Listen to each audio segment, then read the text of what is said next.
turn it down. I'm currently listening to Aaron McBee. Have never heard of him in my entire life. I am a big fan of country music, just in case you could not tell. I just love listening to it. It's great stuff. Great stuff. There's a lot of great artists that I listen to currently. I don't even know what I'm live for. I'm just kind of going through random crap. I'm the only person on this beautiful platform known as YouTube. Probably not the only one. I'm going to turn up the jam. I mean, compared to the last time I decided to play music, crap, I want to have it playing for a bit. I'm currently listening to, I'm like one of the only like typists that uses Pandora, but we're listening to a bunch of country jams on the Gavin Adcock radio because he's another one of my favorites currently. I think the last time we went live, I don't think I even specified. Have I ever specified what my music taste is like who my favorite music artist are? I don't think we ever went over that. But Aaron McBee's pretty good. Like, I only know like 2 songs by him, but like those 2 songs are freaking humpers. I don't like. I mean, the ones that I listen to most, like out of the current country artists, Gavin Adcock, and it's between him and Zach Top for the number 1 spot. This is about a year ago. I would have said Paul Cawthon was number 1, but he's kind of went off the rails here as of recent on Instagram. With that whole Oliver Anthony situation that he's trying to make himself a part of, which he really didn't need to be a part of. That him and it was him, Pork McCollum, and Oliver Anthony. They just all got into it for some reason. It was an ordeal, is pretty much how I'll put it, and I don't know how else I'm supposed to put it. Don't know who that is, so I want to skip that one.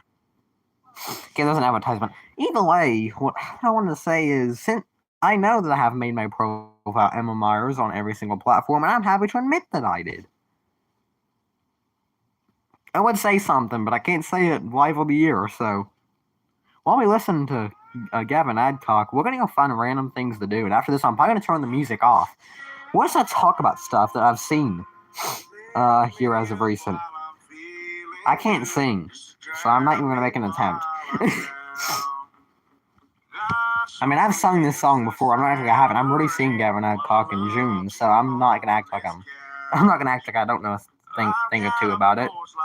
Going in the dark. Oh, number 7 just tore on my heart. Didn't know that I could feel much lower, but I ain't sober. Baby, come over, we'll turn off these porch lights, toss these horseshoes around the room.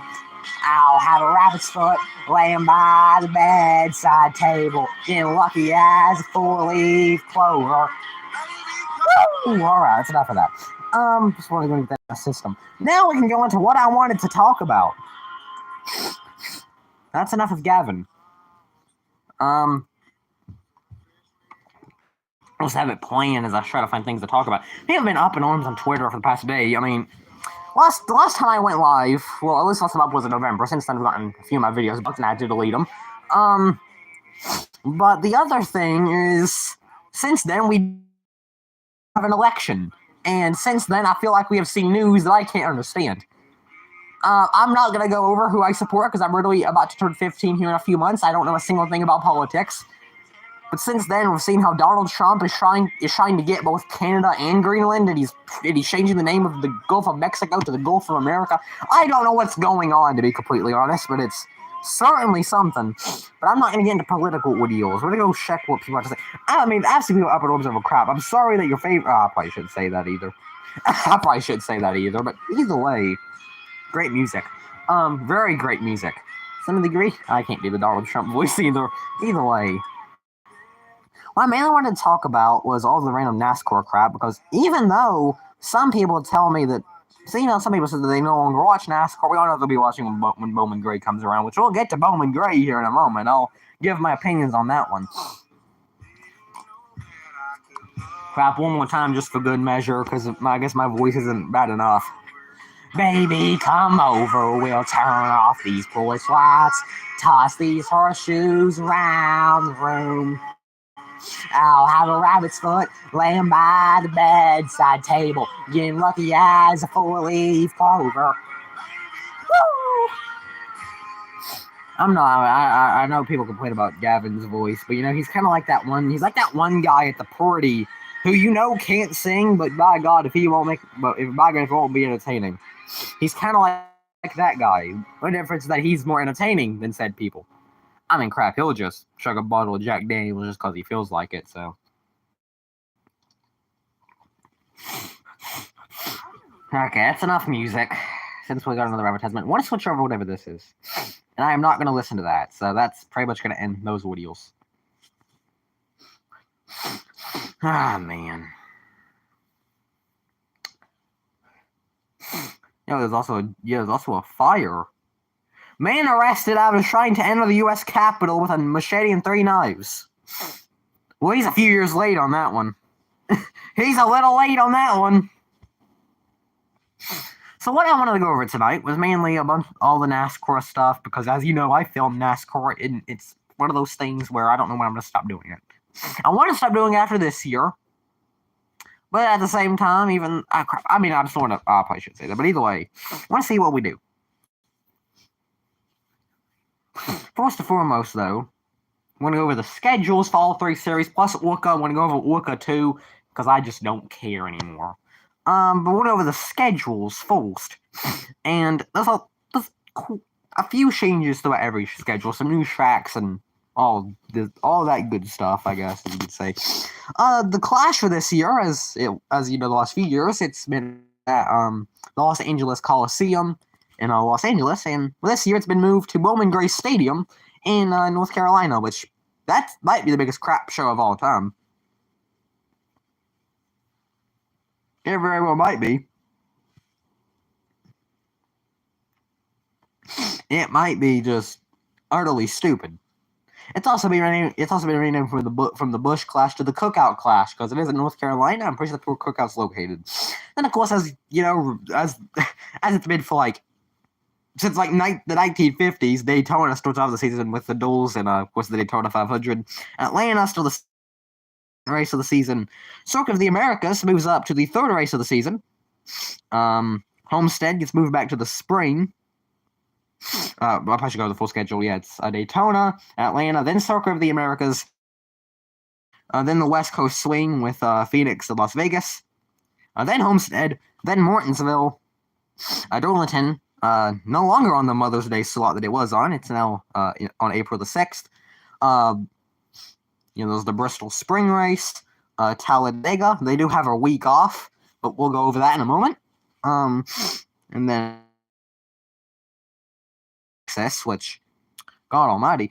Then after that, there's Kansas. We go from worst race of the year to best race of the year, probably the span of a second. The All-Star race stays at North Wilkesboro. And here's the thing I want to mention: there's too many things that NASCAR comes on next year. There's Fox and FS1 for the first. Let's see.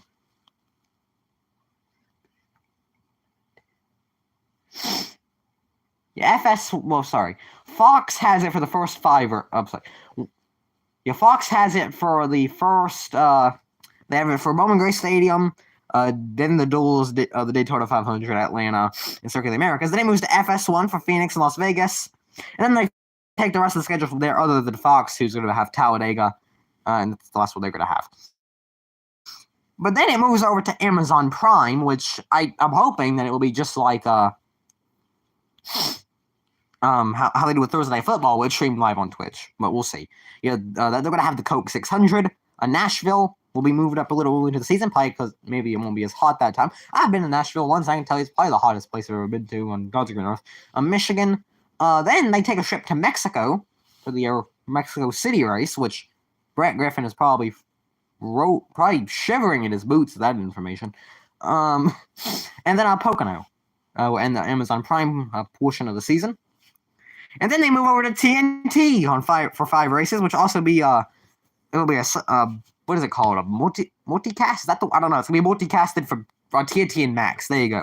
They're gonna have Atlanta, which will be moved from the playoffs up to the summer, which is probably gonna be hot as heck. The Chicago Street Race keeps the July 4th weekend. Then Sonoma and Dover are going to be moved to July, apparently that's when it's hottest in California and Delaware, so I don't know who made that decision. And they're also going to have the Brickyard 400. Then the rest of the season from August all the way to November will be USA and NBC, with Iowa being moved from June to August. Watkins Glen no longer a playoff race. I don't think Richmond. I don't think Richmond the playoff race. It stays August the 60th, and then Daytona also goes back to being the regular season finale, which I actually think that's a good thing. I don't know why they moved it from it to Darlington last season.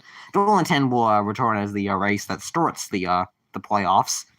And then Gateway moves to the playoffs, and then Bristol, once again, the round of 16 elimination race. New Hampshire also moves to the playoffs, with Kansas in the Charlotte Roval being the elimination race. Then the round of 8 is when it just gets silly. Las Vegas, then the big hitter in the round of 8, Talladega, which could possibly end up with a horrific crash. That could be a race that has a sport ender. It could very well be. Having these drivers go after a spot in the championship at one of the fastest tracks of the schedule, it's going to be horrific. And then Martinsville once again has the last race of the round of 8 in Phoenix as the championship race. I just dropped this phone, and now I'm going to have to pick it up. There we go. So that's the schedule for the Cup Series. Then we have Xfinity. They do have a few changes as well.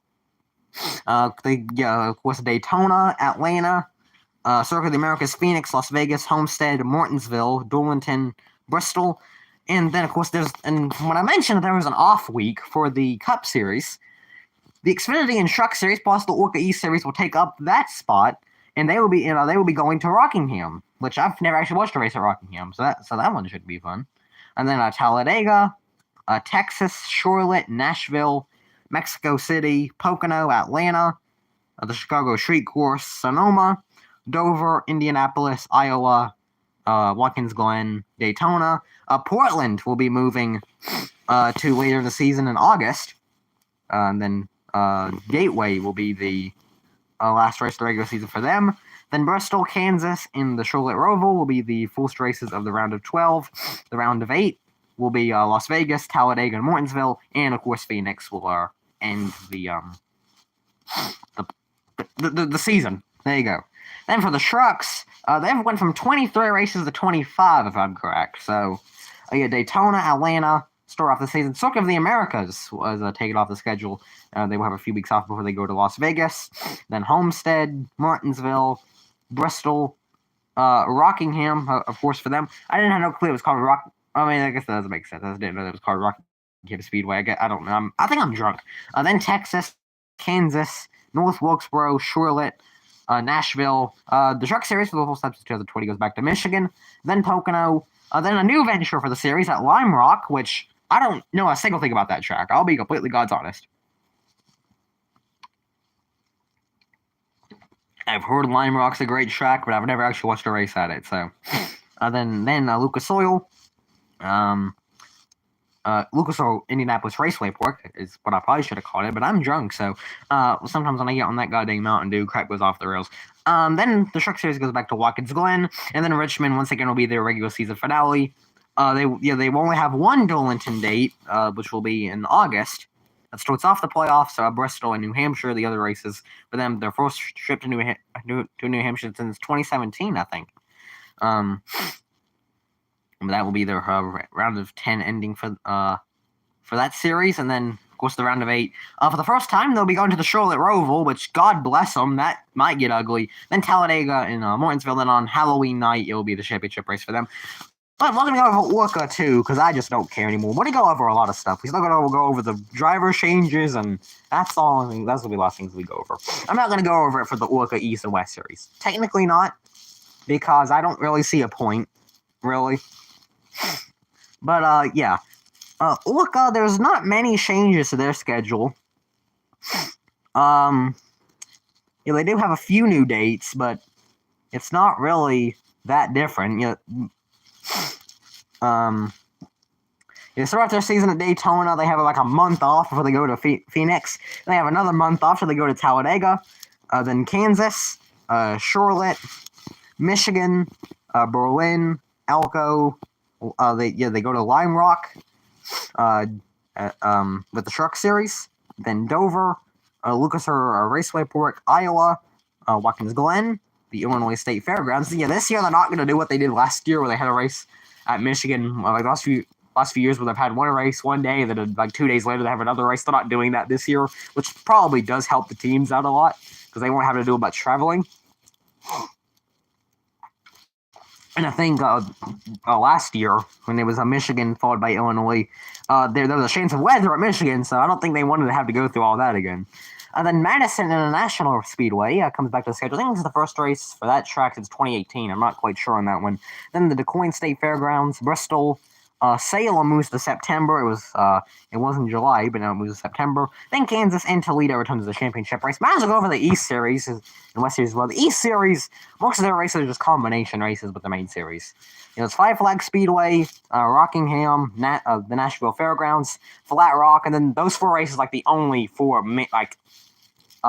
races that Orca East has on. The rest of them are combination races with the main Orca series, which is Dover, Lucasville or Raceway Park, Iowa, and then Bristol will end their season. It's also ironic that the last race for that, the race at Bristol for them is on September 11th, because we want to see absolute terrorism on that one. And I probably shouldn't have made that joke, to be completely honest. And then there's the West Series, which they're a little interesting. Because they start their season, not in February like the rest of the series. They start their season in literally 17 days at Kevin Harvick's Corn Raceway, which, as you would guess, is owned by Kevin Harvick. You probably could have guessed that one. But yeah, so it's January the 25th. Of course, there is the wildfires in California, so we'll see if that plays in or not. But, I mean, hopefully they could have figured it out by then. Then Phoenix, which is their only combination race with the main series. Tucson Speedway, Colorado National Speedway. Another day at a Kern Raceway.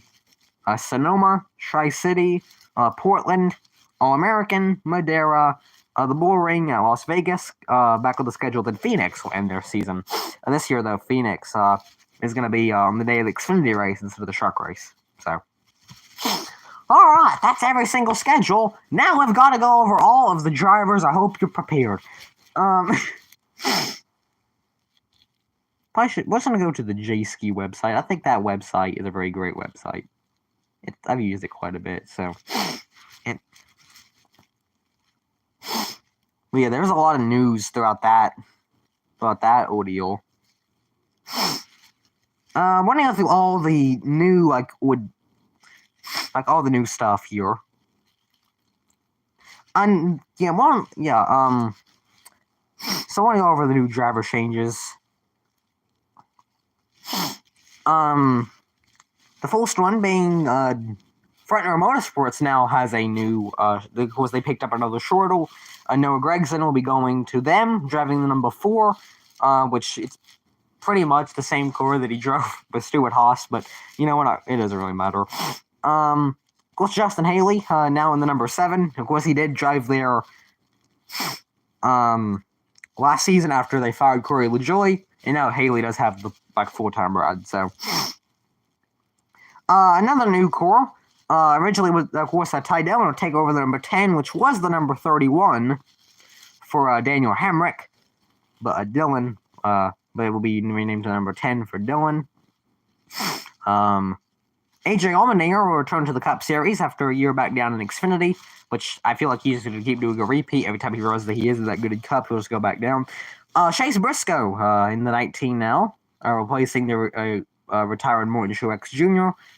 Josh Berry will be moving over to the number 21 for the Wood Brothers, as Harrison Burton moves back down to Xfinity, which we'll get to that in a bit. Todd Gilliland will move from the 38 to the 34, and which seeing Gilliland drive the Love's car again just feels absolutely correct in every single way. A new shorter for 2311, who of course, I guess you'd say won the lawsuit with NASCAR. I don't know if they won it, but they got the right to use shorters. Riley Holmes will be moving to the number 35. Don't know why they didn't go with Corey Heim, but it is what it is. Zane Smith will be moving to the number 38, who got fired by Trackhouse, but now he's a Frontrunners Motorsports. A new team, the Haas Factory team. Cole Custer going to be the driver for them, which his dad does own the team, so I guess that makes a lot of sense. Let's see. This isn't really a change at all, but not a driver change. Ricky Stenhouse Jr. will stay in the number 47, but the team has been renamed from JTG Doherty to Hayek Motorsports. Yes, I didn't make a Hawk Tua joke when the announcement was made. Number 51 hasn't announced anyone yet, but it looks like Cody Ware will be going to that car instead of Corey LaJoie. Which Cody Ware, I will say, as a person, obviously I don't like him. I mean, he really beat his girlfriend. But as a race car driver, I think he has improved. I mean, anything's better than Corey LaJoie at this point. New shorter for RFK, Ryan Preece will be at the number 60, which will put it into the stage 60 core. The number 71 that was driven by Zane Smith will now be Michael McDowell, moving from Frontier Motorsports to Spire. Yeah, I mean, yeah, it's going to be Hocevar, Haley, and McDowell. We're about to have just an absolute great team. And then Shane Van Gisbergen moves up to the Cup Series in the number 88, which I remember the absolute backlash when that one happened because, I think there was a ton of Dale Jr. fans that were happy that a guy that was not from America is taking over the number 88, but, that'll happen. Yeah, we'll go over the stuff for the Daytona 500 too, because there's a lot of open course for that one, so we'll go over that in a bit. We still got to have the news for Xfinity and trucks as well. We'll go over there's a lot of Orca news too, but yeah, we'll go over that. Might as well. But we'll go to Xfinity now. Let's see what changes there are over there.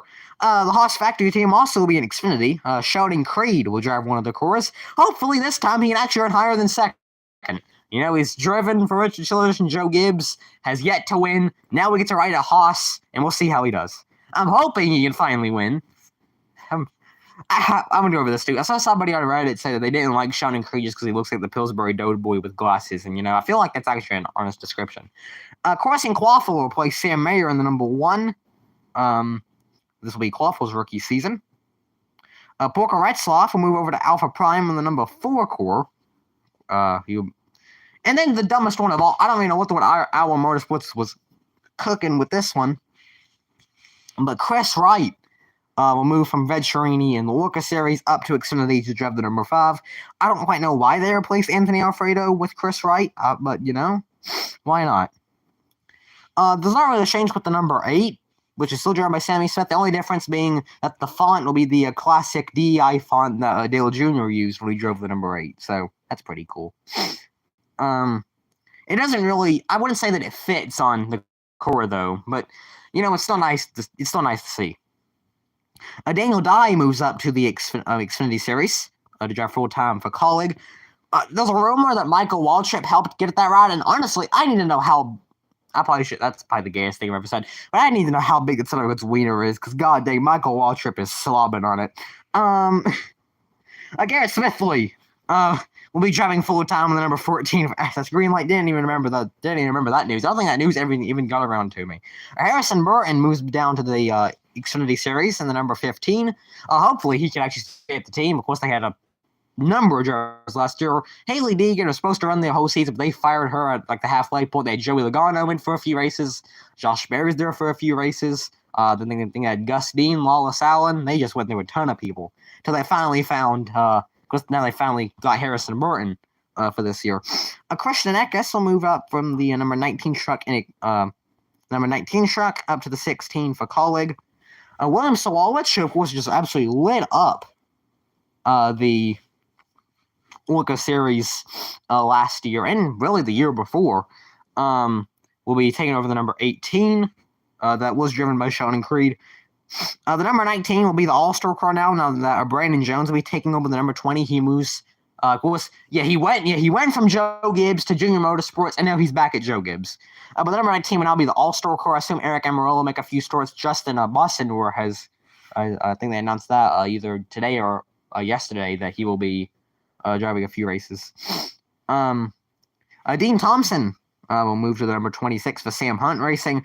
I don't know why they keep giving him rides, to be completely honest, but just screw it.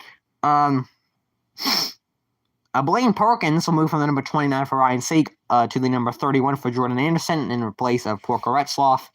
And the number 35 for Joey Gase Motorsports. I think last year it's mostly an all-star car with several drivers. This year they have a full-time driver with Greg Van Alst. He's running a majority of the schedule. I think Mason Maggio is supposed to be the other driver, so it's still technically an all-star car, but Alst will be driving a majority of the schedule. The other entry for the Haas factory team, Sam Mayer moves from Junior Motorsports to the number 41 for Haas. Brennan Poole, I mean, nothing's changed with him. I just met him once, and I think he's a cool guy, so that's why I'm going to mention that. Nick Sanchez moves from the Truck Series up to the Big Machine Racing core on the number 48. Taylor Gray moves from the 17 for Shy-Con Garage in the Truck Series up to Xfinity in the number 54. It's technically the core is owned by Ty Gibbs more than, but we're not going to talk about that. Another new team, the Cope Family Racing Team, owned by Derek Cope, who honestly I forgot he was even still alive. Leland Honeyman and Thomas Annunziata will split the number 70 core. Another new core here, Ryan Ellis will be taking over the number 71 for DGM. Connor Zilic will now be full-time in the number 88, which I'm excited to see what he'll do, because Connor Zilic, I think he's going to have a great year. I mean, I can easily say that he'll win the championship. I think I do have a lot of hope for him. Then the last entry is Matt Benedetto, who stays with Viking Motorsports, which that was like it's kind of like a mix of two teams. There's Viking Motorsports and Ryan Sieg. Now they're going their own way with Matt Benedetto in the number 99. So all right. Now we're going to go over trucks. Clicked on the wrong thing. God forbid. This is awful. Now we go over to the Truck Series. This one was actually announced, I think it was today. Might be wrong. Sorry, it was 2 days ago. Never mind. But the number 1 for Shy-Con Garage will have multiple drivers once again. The new drivers for that truck, Brent Cruz, Brandon Jones, and Lawless Allen, and Willem Sawalich. He already made a few starts last year. He's back in that one for a few races. Tony Breidinger will move to the number 5 in replace of Dean Thompson. This is literally just Haley Deegan all over again. I'm convinced of it. Like, Tony Breidinger could easily use another season in WICA, but instead they're going to rush her up to trucks. It's going to be just like Haley Deegan. Because Haley Deegan was, I mean, even though she raced in the WICA West Series, barely had any competition, she looked pretty decent. And as soon as she moved, I mean, she looked pretty decent at WICA as well, but the second she went up to trucks, it was just god-awful. And even though she wasn't doing any good in trucks, they moved her up to Xfinity, and, well, crap, she didn't make it the full season, so... And now I think she's in Indy next, and I don't think she's doing any better. I don't think she's doing any better at that, judging by the test results for that one. Gio Redrio, who I guess is 18 now, I didn't know that he was, but he'll take over the Shy-Con Garage number 17 truck in replace of whatever the freaking Taylor Gray. That's his name. I keep forgetting these drivers' names. I'm sorry. It's been a long off season. I do in fact apologize.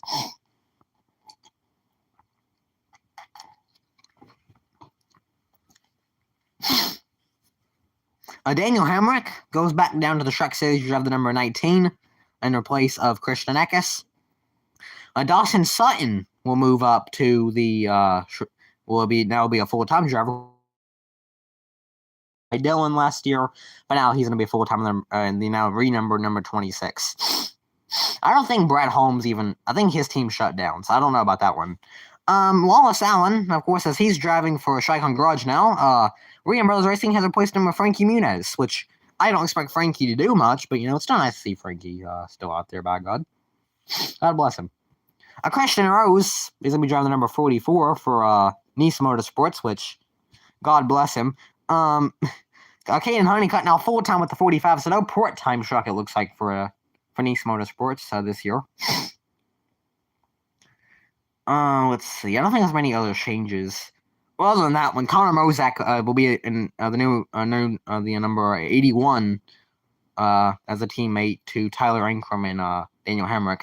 That's pretty much it. Oh, and also Shanley Smith also will be the teammate to Lane Riggs.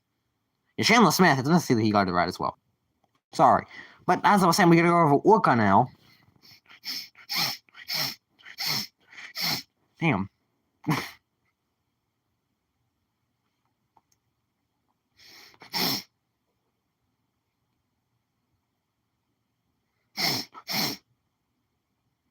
Yeah, I hope, and by the way, I also wanted to mention, I hope everybody's alright over there in California.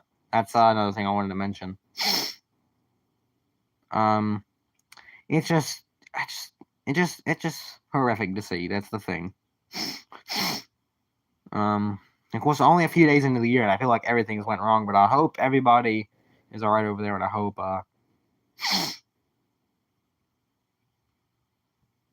everybody I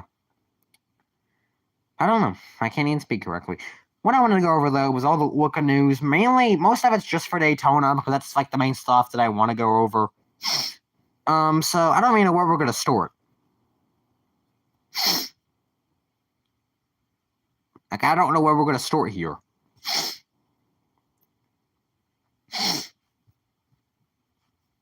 I mean, we might be here all night. So I want to go to when the season ended all the way to now. I guess we could. I don't really know.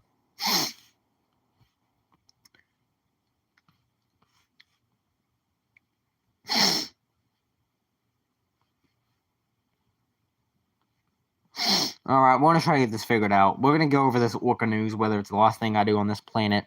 And after that, we'll eat off for the night. You probably won't see me again until the Orca West.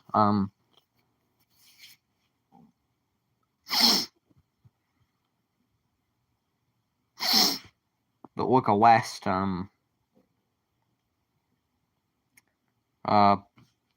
season opener at Kern County. Incest confessions. I don't know why I looked that up, but you know, we're not even going to talk about it. So one of the Orca Racing subreddit, because there's some, oh god. The Orca Racing subreddit is what I meant to say. I don't even know where we all have to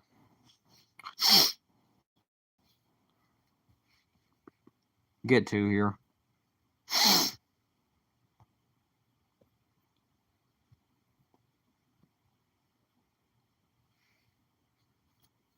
Oh, this is also stupid here. Last year, at one point, LaVar Scott during the Orca season got penalized 6 points after an infraction at Kansas, and somebody made it about race. Which, if they were smart, which I don't want to say anything too bad here, which I'm not going to because I'm not that bad of a person. But if they were smart, they would know that Karna Zilic just got he got penalized for the same thing like 2 races before. They didn't penalize him just because he was black. I know, like, it's the same thing in the Cup Series, too, with Bubba Wallace. You say one bad thing about Bubba Wallace, and they're going to say that you're racist. I don't understand it. I don't hate Bubba Wallace the same way people do. I don't understand why they hated him to begin with. But, like, big dog. We can criticize him. We're not racist just because we criticize a guy. To the Orca news now, though, because I'm going to get off of that topic. Brayden Laster will be driving for Wayne Peterson Racing full time. Don't expect much out of him, obviously, but, you know, it's the guy with the pizza helmet, so that's always something. Brendan Queen will be, Butterbean Queen, sorry, I didn't get that off of my, you're going to get that one, it's the end I mentioned that one. He'll be running full time for, the Performance Racing Group, or whatever the heck the name of that team is. Isabella Robusto will be full-time for Venturini. Lawless Allen, I believe, also announced he'd be full-time. And then also Jake Finch will be running 6 races as well with the team. So, we're also not going all the news for the Orca East and West Series. So it'll be here all... Well, I don't want to be here all night. They also got Chase Pincinel. I believe that's how you pronounce it. Pincinel? I think it's how you pronounce it. I really don't know. But I also got him as well, so... pretty cool. Plus, also, Nitro Motorsports also going to have Thad Moffitt and Amber Balkan as full-time drivers, one of the worst driver lineups of all time. But, you know, it's going to have to happen. Speaking of horrific driver lineups, also, Greg Van also sold all of his team assets, most of them anyway, to Michael Maples. Maples will be starting up his own team with Ryan Roulette as the second driver. 2 absolutely horrific driver lineups, and honestly, they're going to cause at least 50% of the cautions. That might be being generous, actually, now that I think about it.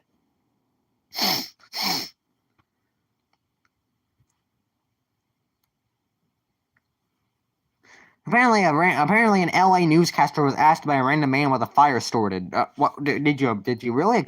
What's his answer? Let's watch this. Yes, I can hear you. So the family with the poor little girl who was. Fire happening right now. Say that again? Why is there a fire happening right now? I'm sorry. A random person asked them why. Oh, sorry, I read it wrong. But either way, an absolutely ridiculous one. There are multiple fires that are taking place. Yeah. Yeah. The man sounds so perplexed about it. Which honestly, I don't blame him. But wow.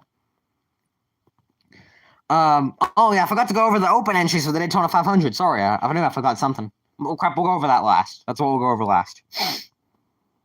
And all the other worker news though, it's gonna be a stacked field. For the Daytona worker race, they got British driver Catherine Legg, who is one of the most talented women drivers, and she'll be racing for Sigma Racing. Yeah, it's actually called Sigma. Actual name of the team. Unfortunate. And the biggest piece of news for that one, though, Helio Castroneves is going to be running the worker race at Daytona. He'll have to run it so he can be approved to run the Daytona 500, which, judging by how, accomplished Helio Castroneves is, I don't know why he isn't immediately approved. But they did have to do the same thing with Shane Van Gisbergen last year, so I'm not really surprised. They had to make him run the worker race so he could be approved to run the Xfinity race last year, so that doesn't surprise me at all. I just think that Helio is, obviously no disrespect to Shane Van Gisbergen because he's a great driver, but I don't really know why. I think I understand why he needed it more than Helio, but it doesn't really matter.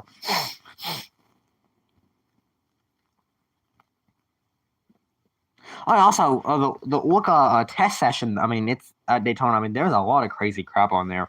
They got Cletus McFarland on that son of a gun. They got Cletus McFarland running it, by God. If that doesn't make you feel American, I don't know what does. Sorry, I wanted to cuss a guy out, but I'm not going to because I'm nice. I'm a nice person most of the time. I'm not that bad of a person. But the last thing I wanted to go over, of course, was the open entries for the Daytona 500. And by God, there's not quite a few of them.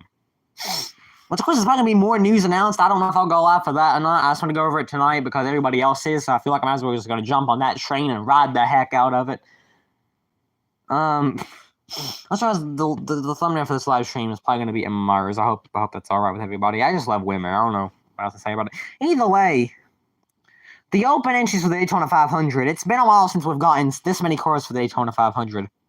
Of course, they still have the duels, but it's kind of died out over the last few years. They usually only get about 41 to 42 cars every year. This year, it's about to get bumped up drastically. Of course, a few years ago, I think it was 2020. I think the only people that tried to race the way in that year, I know Timmy Hill and J.J. Ailey were a few of them. Then it was an open. I don't think Reed Sorensen was an open car. Sorry, I don't really know who it was, but it was a whole ordeal. But this year, we're going to have at least 44 to 46 cars for the 500. And the open list has some pretty great drivers on it. Well, drivers that were great probably aren't great now, but, they were great, some of them. J.J. Ailey for New York Racing. Mike Wallace, at 65 years old, will be attempting the Daytona 500 for MBM. He'll probably be the one that will page the field, to be completely honest. As I mentioned earlier, Helio Castroneves running the Daytona 500. That's why he's running the Orca race, so he can be approved to run the Daytona 500. And then B.J. McLeod for B.J. McLeod Motorsports in the number 78. Those are the only ones that are confirmed. But there's also the 15 for Rick Racing, which Corey LaJoie will be in that car. I wouldn't be surprised if he is. And then also Anthony Alfredo for Beard Motorsports. Jimmy Johnson for Legacy Motor Club, which hopefully he actually, attempts something this year that isn't hitting the wall. And then Maureen Truex Jr., of course, they were supposed to attempt the Daytona 500 with him. They still haven't announced anything, but it's most likely going to be Shrikon Garage. If I was to bet, though, it's going to be a Joe Gibbs car under the Shrikon Garage banner since they can't run more than 4 cars. So I'm just going to take that wild guess. And also, there's also Team Amerivet, which of course used to be Floyd Mayweather's team. I don't really know what they're up to, but I think they could possibly run as well. We'll see what they do. That's pretty much it, though. So we had 46 cars, 44 to 46 is gonna be something. I think NASCAR doesn't need to go back to a 43 core field, but I'm just kind of happy though that that we're finally getting cars for this freaking race.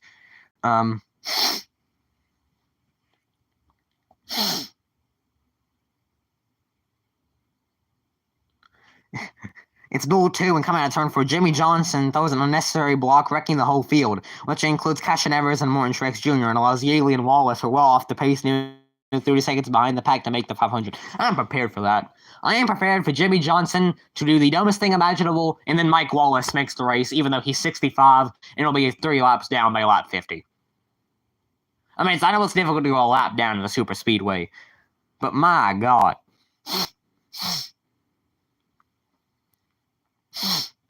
I don't think LaJoie is going to Amerivet.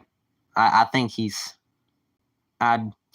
Exactly, I know he's a NASCAR bust. I don't know why Corey LaJoie has a freaking ride. I mean, he doesn't currently. I would assume that they're probably going to put him in the second Ricker Racing Corps, because of course he drove the Ricker Racing Corps for the second half of the season last year.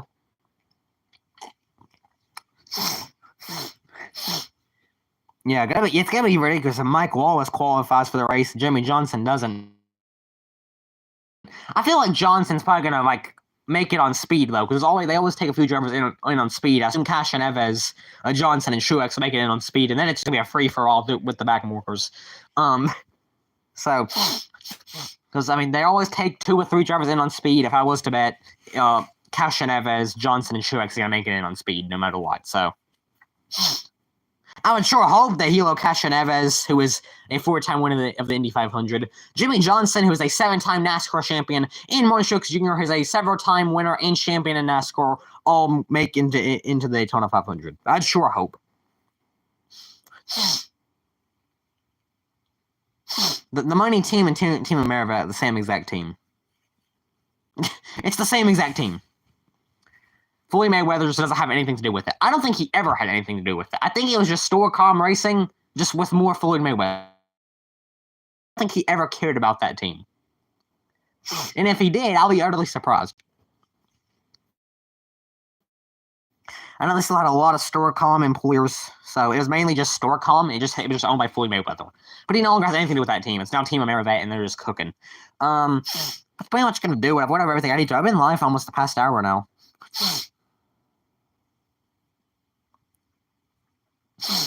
I don't know.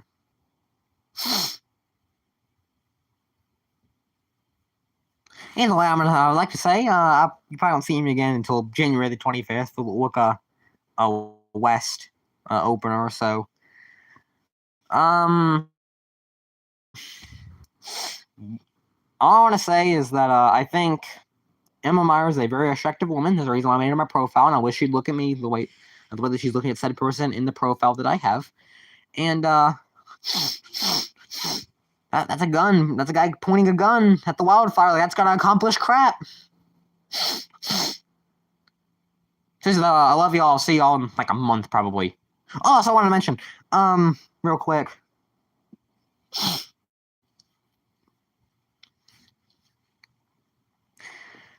Even though I said that